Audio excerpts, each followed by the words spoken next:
These days, when something good happens, the birth of a child, walking away from a potentially fatal accident, or things lining up allowing you to meet your soulmate, it's so common today to hear people thank the universe for that.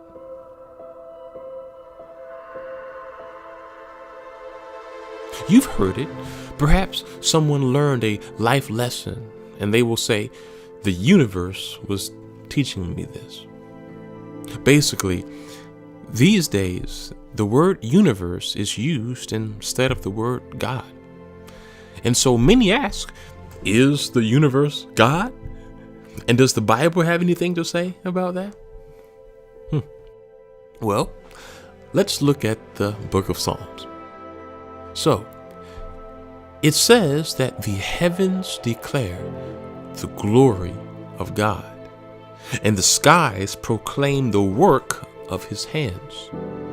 Interestingly, when you look up the Hebrew word here for heavens, it is the word shamayim, and as you can see, the word for heavens here refers to the visible sky, the atmosphere, and what we know as the universe.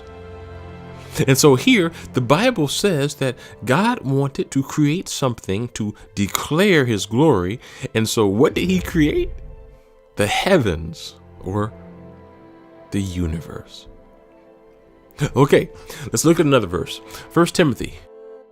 It says, God is invisible.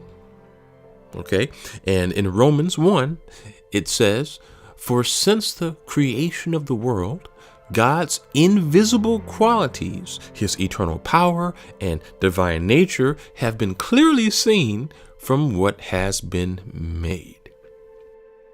So, when you put the puzzle together, according to the Bible, we see that God, who is invisible, wanted to make his glory visible to us. And so, how did he do that? By creating the universe.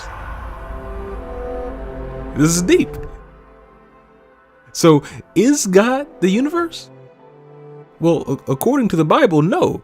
But you could say the universe is like God's portrait of himself. You see, God is invisible. He is spirit. And so he wanted to create something visible for us to see his nature, majesty, and glory. And so here's the thing.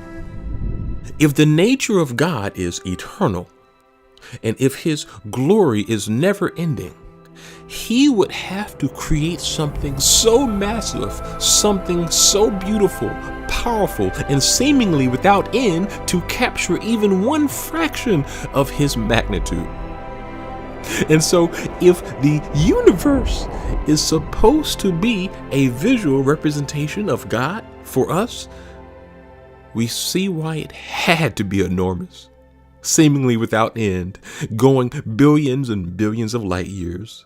It had to capture God. If you painted a picture of me, you only need one sheet of paper to do it. But to paint a picture of the infinite God, you need a universe-sized canvas.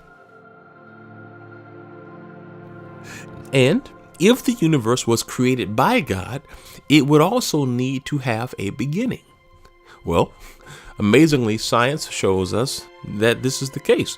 You see, when you study the movement of the stars, it's clear that the universe is expanding. And so if you were to reverse time, you would actually see the universe contracting to a single point. And then after that, at some point, it exploded and expanded into this never-ending expanse that we see today. And so biblically, that moment when the universe was an atom-sized point and exploded into this gargantuan cosmos we now see, that was the moment the eternal, invisible God decided to paint himself for us. And so when I see someone thanking the universe or praising the universe for something good that happened. I appreciate that this person is humble enough to see that there is a greater force out there than themselves. Absolutely.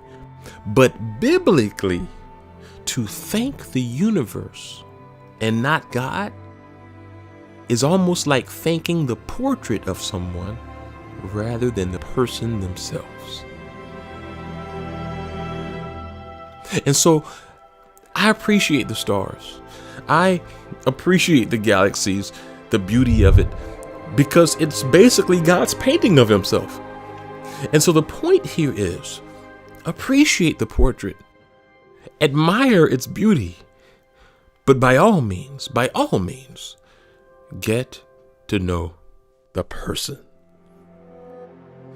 And according to the Bible, the same God who painted the universe as an image of his majesty also came to us in human form so we could experience him personally.